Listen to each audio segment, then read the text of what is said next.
Maging ang mga kaanak ng ilang pinaslang na aktivista, inihirit din sa House Quad Committee na siyasatin ang kanilang pagkamatay. Nakatutok si Jonathan Andal.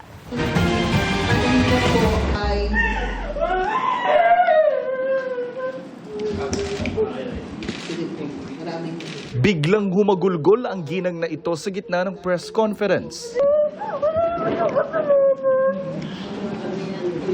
Sumusulat kasi siya ng liham sa House Quad Committee at ikinukwento ang sinapit ng anak niyang pinatay at pinagbintangan umanong rebelde.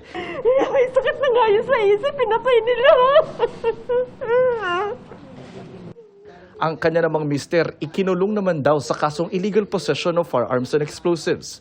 Isa si Ana sa 10 pamilyang sumulat kanina sa Quadcom para palawakin ang AJK investigation. Mga kaanak sila ng mga pinaslang na aktivista, gaya ng binansagang Bloody Sunday sa Calabarzon, kung saan siyam ang patay sa operasyon ng militar at pulisya madaling araw ng March 7, 2021. Kung ano yung ginawa nila sa Tokhang, ganun din ang ginawa nila sa mga aktivista. Regardless kung ano ang kanilang ideolohiya, political na leanings, may karapatan sila.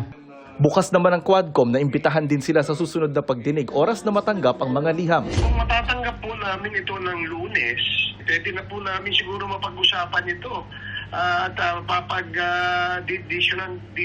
desisyonan po namin kung ito ay masasama ngayong Miyerkules. Kahapon iniakyat na sa United Nations Human Rights Committee ang reklamo ng mga kaanak ng mga aktivistang pinatay ng Duterte administration laban kay Duterte, Police Colonel Lito Patay at iba pang opisyal ng PNP. Nawalan na raw kasi sila ng pag-asa sa justice system ng Pilipinas nang ibasura ang kanilang reklamo sa preliminary investigation. Sinusubukan pa namin kunan ng pahayag ang DOJ at si Duterte. Para sa GMA Integrated News, Jonathan Andal, nakatutok, 24 oras. Major throwback ang hatid ng reunion concert ng 90s dance group na Street Boys. Nakiindak din sa kanilang ilang miyembro ng SB19. Narito ang aking chika. Walang duda, the Street Boys can still do the moves. Pinatunayan ng 11-member OG90s boy group na di pa sila nagpapahuli in conquering the stage. Sa kanilang reunion concert kagabi, nagdiwang ang mga batang 90s at umindak sa mga throwback hits na sinayaw ng Street Boys. Tulad ng How G at Sweet Soul Review.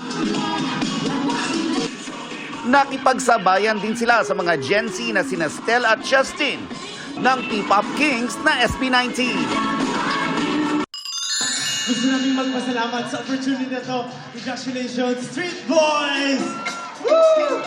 Biro pa ni Stel. Sa totoo lang, kayo po ang inspirasyon ng mga parents namin. Tuwang-tuwa po yung magulang ko na makakasayaw ko po kayo. Parang nakasama na daw po talaga namin ang mga ninuno namin. Narinig po nila na iniimbitahan ng SB19 na biglang parang ang sinabi ata hindi sila available.